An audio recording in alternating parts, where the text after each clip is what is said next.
حضرت علی رضی اللہ تعالیٰ عنہ سے روایت ہے کہ جب کوئی قبرستان میں جائے اپنے کسی عزیز، والد، والدہ، بیوی یا شوہر یا چچا یا ماموں، دادا، دادی، ان کی قبر پر جائے اور سرہانے کی جانب، قبلے کی جانب پشت کر کے کھڑا ہو اور ایک بار سورہ فاتحہ اور 3 بار قل شریف پڑھ کر اس کا ثواب اپنے مرحوم کو بخشے اور پھر یہ کہے کہ یا اللہ اس قبرستان میں جتنے مومنین مومنات دفن ہیں ان سب کو اس کا ثواب عطا فرما، تو اللہ تعالیٰ سب کو پورا ثواب عطا فرمائے گا اور پڑھنے والے کو اس مجموعی ثواب کے برابر ثواب عطا فرمائے گا۔ یعنی یہ ثواب ڈسٹریبیوٹ نہیں ہوتا۔ مثال کے طور پر یہ لائٹ ہے، اس کے سامنے ہم بیٹھے ہیں، یہ انسان کی بنائی ہوئی مین میڈ روشنی ہے۔ اب اس کے نیچے اگر 500 آدمی بیٹھے ہیں تو سب کو روشنی برابر ملے گی، تقسیم ہو کر نہیں ملے گی۔ تو جب بندے کا بنایا ہوا نور یا اللہ تعالیٰ کا مخلوق نور جو سورج ہے، چاند ہیں، ستارے ہیں، یہ سب کو برابر روشنی پہنچاتے ہیں، تو کیا اللہ کے کلام کا نور ان کے نور سے کم ہے؟ لہذا اگر آدم علیہ السلام سے لے کر آج تک آپ سب مومنین و مومنات کو ثواب بخشیں تو سب کو پورا ثواب ملے گا اور سب کے مجموعی ثواب کے برابر ثواب پڑھنے والے کو ملے گا۔ حضرت سعد نے رسول اللہ صلی اللہ علیہ وآلہ وسلم سے پوچھا کہ ان امی افتتلت، کہ یا رسول اللہ صلی اللہ علیہ وسلم میری ماں کا اچانک انتقال ہو گیا ہے، جیسے آج کل ہارٹ فیل ہو گیا اور انتقال ہو گیا، برین ہیمریج ہو گیا، کوئی اور بات ہو گئی، تو اظن انہا لو تکلمت تصدقت، مجھے پکا یقین ہے کہ اگر میری ماں کو مرنے سے پہلے چند لمحوں کی فرصت ملتی تو وہ کوئی صدقہ کرنے کی وصیت کرتی۔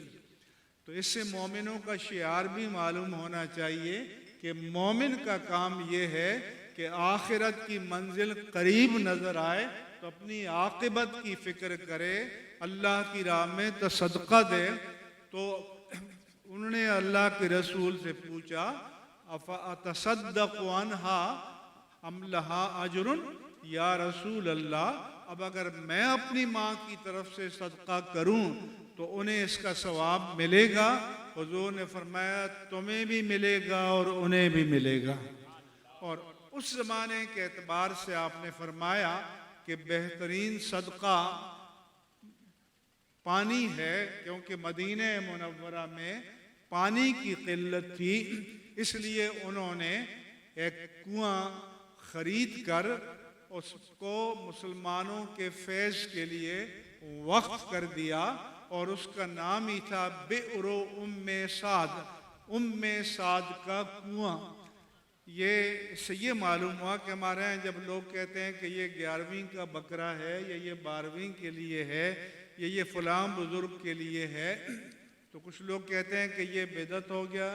تو اب یہ حدیث پاک میں ہے کہ بئر ام سعد، کیونکہ جو ہم نام لیتے ہیں صدقہ کوئی بھی کریں، خواہ کوئی جانور کریں، مالی صدقہ کریں، نقد صدقہ کریں، کوئی اور چیز کریں، تو وہ اللہ کے نام ہوتا ہے، وہ عبادت ہے اور عبادت اللہ کے نام ہوتی ہے۔ بندے کا نام ہم ایصال ثواب کے طور پر رکھتے ہیں، جیسے جامع مسجد ابو بکر صدیق، جامع مسجد عمر، جامع مسجد عثمان، جامع مسجد علی۔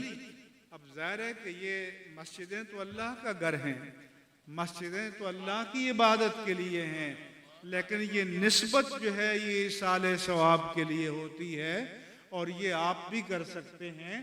اپنے نام پر مسجد بنائیے، اپنی ماں کے نام پر بنائیے، اپنے باپ کے نام پر بنائیے، اپنے عزیزوں کے نام پر خیر کے کام جتنے ہو سکتے ہیں وہ کرنے چاہیے۔ قرآن مجید میں ہے اللہ تبارک و تعالیٰ نے سابقون الاولون مہاجرین و انصار صحابہ کرام رضوان اللہ علیہم اجمعین کا تذکرہ کیا اور فرمایا کہ والذین جاؤوا من بعدہم، اور پھر جو ان کے بعد آئے، یقولون، وہ اللہ کی بارگاہ میں التجا کرتے ہیں، دعا کرتے ہیں، ربنا اغفر لنا ولاخواننا الذین سبقونا بالایمان، اے ہمارے پروردگار تو ہمیں بخش دے اور ہمارے ان بھائیوں کو جو ہم سے پہلے ایمان کے ساتھ چلے گئے۔ قرآن کی یہ آیت یہ بھی بتاتی ہے کہ دنیا میں آپ غیر مسلم کے لیے ہدایت کی دعا کر سکتے ہیں، موت کے بعد غیر مسلم کے لیے مغفرت کی دعا نہیں کر سکتے۔ قرآن نے صرف مومن کے لیے اور مومنہ کے لیے مغفرت کی دعا کی اجازت دی ہے۔ تو فرمایا کہ سبقونا ربنا اغفر لنا ولاخواننا الذین سبقونا بالایمان ولا تجعل فی قلوبنا غلا للذین آمنوا ربنا انک رؤوف الرحیم۔ یہ بھی دعا کرتے ہیں کہ اے اللہ ہمارے دلوں میں مومنوں کے لیے کینہ نہ رکھ۔ اور دوسری آیت ایک حدیث پاک میں ہے، حضور کی مجلس برپا تھی، صحابہ کرام بیٹھے ہوئے تھے، آپ نے فرمایا کہ کوئی جنتی کو دیکھنا چاہے تو ابھی ایک شخص آئے گا اسے دیکھ لے۔ تھوڑی دیر میں ایک انصاری صحابی آئے، وضو کر کے آئے، ہاتھ میں جوتا پکڑا ہوا تھا، وضو کا پانی ٹپک رہا تھا، وہ چلے گئے۔ اگلے دن پھر مجلس برپا ہوئی، پھر آپ نے وہی بات کی اور پھر اتفاقاً وہی صحابی انصاری آئے۔ تیسرے دن پھر مجلس تھی، پھر حضور نے فرمایا کہ ابھی ایک بندہ آئے گا جو جنتی کو دیکھنا چاہے اسی کو دیکھے۔ پھر وہی صحابی آئے۔ تو حضرت عبداللہ بن عمر کہتے ہیں کہ میں عشاء پڑھ کے ان کے پیچھے پیچھے چل دیا۔ جب ان کے گھر تک پہنچا تو میں نے کہا کہ گھر والوں سے کھٹ پٹ ہو گئی ہے اور میں نے کہا 3 دن نہیں آؤں گا تو آپ مجھے 3 دن ٹھکانہ دے دیں۔ انہوں نے کہا جائیے۔ کہنے لگے میں ان کے گھر رہا، جیسے رات کو ہم عشاء پڑھتے ہیں، کچھ نوافل پڑھ لیے، پھر سو جاتے ہیں، پھر تہجد کے لیے اٹھتے ہیں، پھر نمازوں کے لیے اٹھتے ہیں۔ میں نے اس کے معمولات دیکھے کہ 3 دن مسلسل اللہ کے رسول نے اسے جنتی ہونے کی بشارت دی کہ جو جیتے جاگتے جنتی کو دیکھنا چاہے اس کو دیکھے۔ جب 3 دن معمولات دیکھنے لگے، رات کو سوتے میں کبھی جاگتے تو ذکر شروع کر دیتے۔ میں نے تیسرے دن اپنے بھائی سے کہا کہ بھائی میرے گھر والوں سے ناراضگی نہیں تھی، میں اس بہانے سے آیا تھا کہ اللہ کے حبیب نے 3 دن مسلسل تمہارے جنتی ہونے کی شہادت دی، تو میں یہ جاننا چاہتا تھا کہ آپ میں کیا کوالٹی ہے، کیا خوبی ہے، کون سی ایسی نیکی کرتے ہو کہ حضور آپ کے جنتی ہونے کی بشارتیں سناتا۔ انہوں نے کہا میں تو ایسا ہی ہوں جیسے آپ نے دیکھا۔ وہ چل دیے، تھوڑی دور چلے تو انہوں نے واپس بلایا کہ بھائی ایک بات سن لیں۔ انہوں نے کہا بھائی ایک بات ہے کہ جب میں رات کو سوتا ہوں تو میرے دل میں کسی کے لیے کینہ نہیں ہوتا۔